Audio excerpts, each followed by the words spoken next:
Hello everyone, আজকে ছিল উইকেন্ডে আমি সবসময় একটু বের হওয়ার চেষ্টা করি। উইকেন্ডে একটু বের হলে ভালো লাগে। আজকে গিয়েছিলাম মেল্টিং পটে।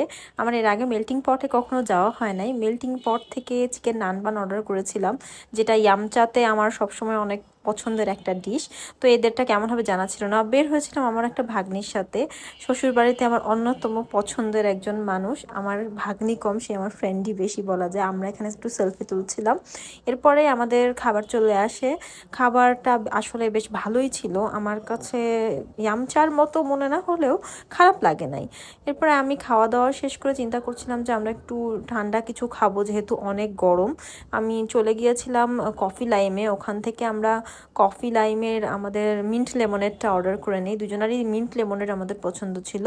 আমারও এটা অনেক বেশি ভালো লাগে, অনেক রিফ্রেশিং লাগে। আর যেহেতু সামার, বাসায় ফেরার সময় কিছু আম কিনে নিয়ে চলে আসলাম, আর এইভাবে আমার উইকেন্ডটা শেষ হয়ে গেল।